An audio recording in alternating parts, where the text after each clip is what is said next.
friends, and welcome back to another episode of Rosten's Reviews. My name is Mr. Rosten, 7-4 social studies teacher here at BMS, and I am very, very excited to bring you another episode of Rosten's Reviews. So, we had an interesting week this week. Tuesday, we had a power outage, and the lights went out for about an hour and a half, so y'all got early dismissed, and I had to stay for professional development till 4:15.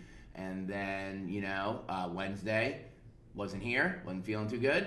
And then we came back and we're trying to finish up this week's lessons. So we got a lot going on. So let's jump right into it and see what we did in U.S. history. So we started off this week by talking about Shay's Rebellion. If you remember, Daniel Shay was a farmer in Massachusetts, and he did not like the amount of taxes that he had to pay, so him and his buddies got together and formed a little bit of a posse and started to rebel against the state of Massachusetts and the taxes that they had to pay. So our topic was Shay's Rebellion. Our question of the day was Shay's Rebellion justified? So what we did is we looked at two primary sources. We looked at one from James Baldwin and a second from Thomas Jefferson. And we did our 5 W's of sourcing, which you'll notice right here. So we did our who, our what, our where, our when, and why for the document. So we know who created it. It was James Baldwin. What was it? It was a proclamation, so we know it's a primary source. Where was it created? Massachusetts. When? February 9th, 1787. And why?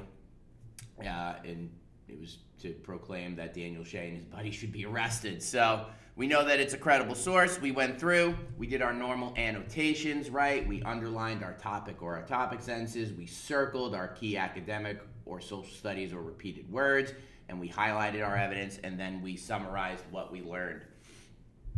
So we did that for both sources, and then you were tasked with creating a claim for was Shay's Rebellion justified? So justified means was it right? So what we did was I gave you a sentence starter, Shay's Rebellion was, and then you had to choose justified or not justified because, and then you had to give me 3 reasons. So if you chose justified, you were supposed to use Thomas Jefferson's source as your evidence to help you create your reasons. If you thought it was not justified, you would use Baldwin's, all right? So you did that for homework, you turned it in. I'm currently in the process of grading those, so those grades should be in the book by next week. Then we started our deep dive into the U.S. Constitution. So the first thing we did is we created some visual notes for the Constitution. My handwriting obviously is a little messy here on the iPad, but you get to the drift. So what did we learn? We learned before the Constitution, larger states had more power. We learned that the Constitution had to be ratified by all states, that the Articles of Confederation did not allow the new country to pay its debt in a timely manner because the states could pay the debt voluntarily. And then we also learned that the Virginia Plan and the New Jersey Plan came together, and we have the Constitution.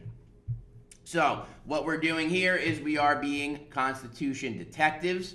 All right, so basically I'm sending you through the different parts of the Constitution, like the preamble, Article 1, Article 2, Article 3, Article 5 and 7, and basically you're going through and answering these questions using the actual Constitution to find your answers. And it's pretty awesome, I'll be honest with you. It's cool to see you guys realizing, the way our country works using this document and seeing how, everything that the Founding Fathers wrote and created is what you are using today. So it is really pretty cool. And that's what we did. And let me transition back. Welcome back. Hello. So I'm going to take a sip of coffee. It's early. All right, friends. So what did we do in U.S. history this week? Shay's Rebellion. We learned whether it was justified or not justified, and we learned about the U.S. Constitution, and we learned about the different parts and how our government is made, which leads us into next week, because we're going to do a deep dive into the 3 branches of government, and we're going to do a little bit of a Bill of Rights. I'll give you a little hint here.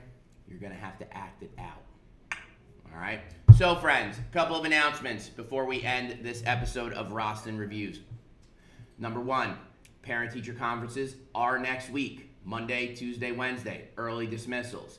So, make sure your parents sign up. I sent out a sign-up sheet on Parent Square. Please make sure that they have signed up. If somebody needs help, please reach out to me or the main office, and we will help you get signed up for a time to see us, all right? Announcement number two, please make sure that your materials, i.e. your tape, your glue, your highlighters, your pencils, your colored pencils, whatever, has been replenished or are going to be replenished. So this weekend, maybe go hit up the dollar store, Five Below, Walmart, whatever it might be, and make sure that your supplies are ready and raring to go, because we've got some cool activities for you to do next week that require those materials. All right, friends, that's it for another week of, Rosten's Reviews. I hope you all had a great week. I hope you learned something. And, next week, big week. So let's make it a good one, all right? That's it. That's all I got. Be kind to one another. Peace be with you and with you, Mr. Rosten.